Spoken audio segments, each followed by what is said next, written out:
Hello guys, welcome to Indian affairs. I hope कि आपका आज का दिन शानदार हो और लाइफ में आप सबके जो भी गोल्स और टारगेट आपने सेट किए हुए हैं आप उनको सक्सेसफुली अचीव करें। बढ़ते हैं पिछले 24 घंटों की सबसे इंपॉर्टेंट टॉप 10 अपडेट्स की तरफ और इसमें काफी सारी इंपॉर्टेंट न्यूज है, इसलिए इस वीडियो को एंड तक देखिएगा।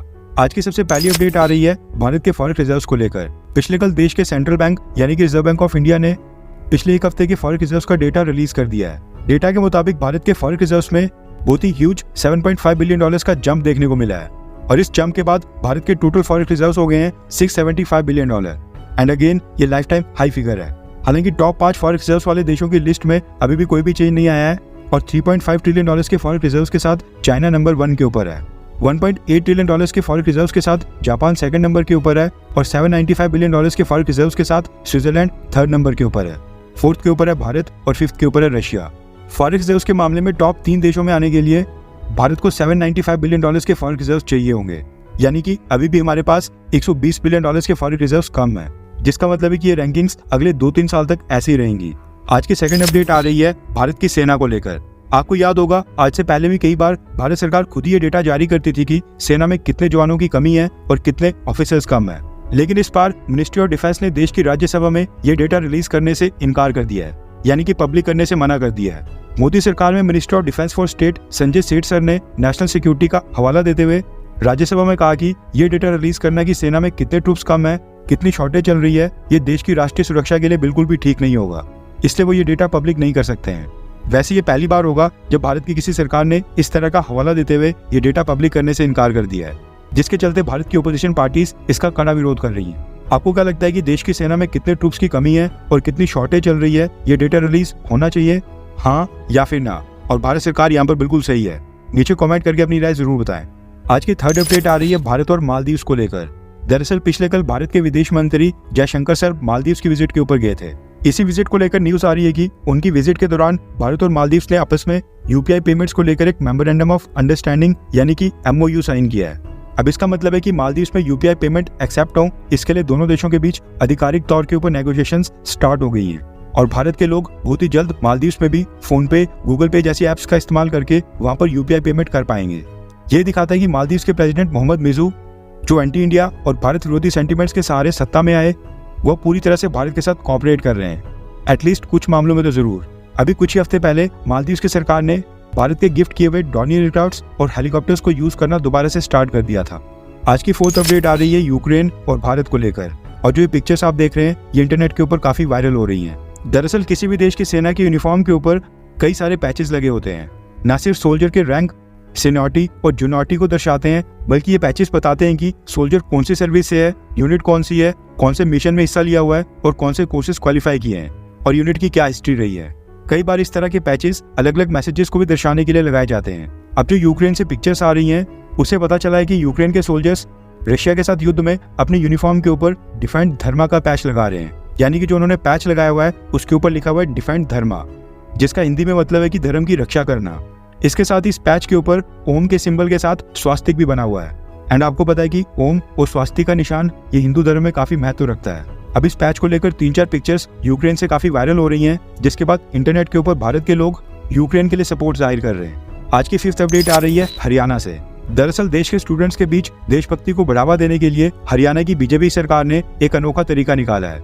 हरियाणा सरकार ने राज्य के सभी स्कूल्स को दिशा निर्देश दिए हैं कि स्कूल में वहाँ के स्टूडेंट्स आपस में ग्रीट करने के लिए गुड मॉर्निंग या गुड आफ्टरनून की जगह जय हिंद का इस्तेमाल करेंगे।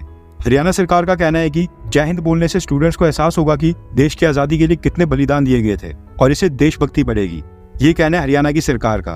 रिपोर्ट के मुताबिक ये रूल 15 अगस्त के बाद हरियाणा के सभी स्कूल्स में लागू हो जाएगा और इसके लिए हरियाणा की सरकार के डायरेक्टरेट ऑफ स्कूल एजुकेशन ने राज्य के सभी district education officers, district elementary education officers, district block education officer, block elementary education officer, principals और हेडमास्टर्स को एक नोटिस भी भेज दिया है। वैसे आपको क्या लगता है कि क्या ये जय हिंद वाला रूल बिल्कुल सही है, हाँ या फिर ना? और क्या इसको पूरे देश में लागू किया जाना चाहिए? इसके ऊपर आपकी क्या राय है? नीचे कमेंट करके अपनी राय जरूर बताएं। एंड अगर आप कमेंट नहीं करना चाहते हैं तो बाकी लोगों के कमेंट बॉक्स में कमेंट्स देख सकते हैं। आज की सिक्स्थ अपडेट आ रही है भारत और बांग्लादेश को लेकर। दरअसल पिछले कल मोदी सरकार ने बांग्लादेश की सिचुएशन के ऊपर एक हाई लेवल कमेटी का गठन किया है। इस कमेटी का काम है बांग्लादेश के अंदर वहां पर इंडियंस की सेफ्टी और सिक्योरिटी को सुनिश्चित करना और साथ में जो बांग्लादेश के अंदर वहां पर हिंदू और वहां की जो माइनॉरिटीज हैं उनकी सेफ्टी और सिक्योरिटी के लिए बांग्लादेश के साथ डील करना। ये कमेटी बांग्लादेश की आर्मी और वहां पर भारत की एम्बेसी और कॉन्सुलेट्स की मदद से ये सुनिश्चित करने की कोशिश करेगी कि हिंदूज और बाकी माइनॉरिटीज के खिलाफ बांग्लादेश में कोई भी हिंसा ना हो, और उसको रोकने के लिए बांग्लादेश की इंटरिम गवर्नमेंट के ऊपर प्रेशर डाला जाए। इसके अलावा बांग्लादेश से एक और न्यूज निकल कर आ रही है कि बांग्लादेश की पुलिस इंडेफिनिट समय के लिए स्ट्राइक के ऊपर चली गई है, क्योंकि पिछले काफी समय से उनको बांग्लादेश के प्रोटेस्टर्स लगातार टारगेट कर रहे थे और पुलिस पर्सनल्स के ऊपर हमले कर रहे थे। इसलिए बांग्लादेश की पुलिस ने यूनिफॉर्म पहनने से और ड्यूटी करने से इनकार कर दिया है। इसी के चलते अब बांग्लादेश पुलिस के प्रेजेंट ना होने की वजह से हिंदूज और बाकी माइनॉरिटीज के ऊपर भी लगातार हमले हो रहे हैं और मंदिरों को तोड़ा जा रहा है। अब देखा जाए तो बांग्लादेश की पुलिस ने प्रोटेस्टर्स के ऊपर जो फायरिंग की थी उसी को लेकर प्रोटेस्टर्स काफी नाराज हैं और बांग्लादेश को इसीलिए टारगेट कर रहे हैं। आज की 7th अपडेट आ रही है यूनाइटेड नेशंस और बांग्लादेश को लेकर। पिछले कल फाइनली यूनाइटेड नेशंस भी जाग गया है और संयुक्त राष्ट्र की तरफ से बांग्लादेश में जो वहां पर हिंदूज के ऊपर हमले हो रहे हैं उसको लेकर एक स्टेटमेंट जारी की गई है। स्टेटमेंट में बांग्लादेश में माइनॉरिटीज के ऊपर जो हमले हो रहे हैं उनको रोकने के लिए कहा गया है। आज की 8th अपडेट आ रही है इराक से। दरअसल इराक एक मुस्लिम देश है और इराक की जस्टिस मिनिस्ट्री ने संसद में एक बिल टेबल किया है जिसके तहत लड़कियों के लिए शादी की मिनिमम एज 18 साल से घटाकर 9 साल करने का प्रावधान किया गया है और लड़कों की शादी के लिए मिनिमम एज 18 साल से कम करके 15 साल तक करने का प्रावधान किया गया है। अगर ये बिल पास होता है तो इराक में 9 साल की लड़की और 15 साल के लड़के की शादी लीगल एज मानी जाएगी। अभी के समय इराक में शादी के लिए लीगल एज 18 साल की है। जैसे इराक की जस्टिस मिनिस्ट्री ने बिल पेश किया उसके बाद से इराक और दुनिया भर में इसका विरोध करना शुरू हो गया है और इंटरनेशनल लेवल के ऊपर इसको काफी मीडिया कवरेज मिल रही है। वैसे आप खुद ही सोचिए कि एक 9 साल की बच्ची 4th या 5th क्लास में होती है और 15 साल का लड़का 9th या 10th क्लास में होता है, और ये लोग कैसा रूल ला रहे हैं। बाकी सोसाइटीज लगातार आगे बढ़ रही है और ये अभी भी पीछे की ओर ही बढ़ रहे हैं। आज की 9th अपडेट आ रही है पेरिस ओलंपिक से। दरअसल पेरिस ओलंपिक्स की मेडल टैली में भारत स्लिप होकर 69th पोजीशन के ऊपर आ गया है। अब कल 11 अगस्त है और कल ये ओलंपिक की गेम्स भी खत्म हो जाएंगी। इस समय के टॉप 5 देश हैं अमेरिका, 2nd के ऊपर है चाइना, 3rd के ऊपर है ऑस्ट्रेलिया, 4th के ऊपर है जापान और 5th के ऊपर है ब्रिटेन।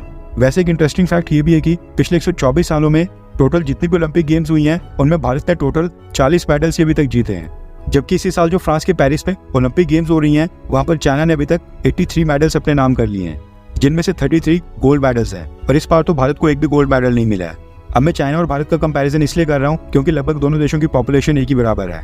आज की 10th अपडेट आ रही है खालिस्तानी आतंकी गुरपतवल सिंह पन्नू को लेकर। दरअसल पन्नू ने प्रधानमंत्री मोदी और पंजाब के चीफ मिनिस्टर भगवंत मान के लिए धमकी देते हुए एक इनाम की घोषणा की है। पन्नू ने कहा है कि जो भी व्यक्ति 15 अगस्त के दिन प्रधानमंत्री मोदी और भगवंत मान को भारत का तिरंगा झंडा लहराने से रोकेगा उसको खालिस्तान की तरफ से एक बड़ा इनाम दिया जाएगा। इसके साथ ही पन्नू ने प्रधानमंत्री मोदी को बांग्लादेश की धमकी देते हुए कहा कि जिस तरह से बांग्लादेश के अंदर वहां पर शेख हसीना का हाल हुआ और वो भाग गई, सेम चीज भारत में प्रधानमंत्री मोदी के साथ भी होगी और प्रधानमंत्री मोदी भी भारत से भाग जाएंगे। पन्नू ने कहा कि अगला नंबर प्रधानमंत्री मोदी का ही है। आज के लिए बस इतना ही। जय हिंद, वंदे मातरम।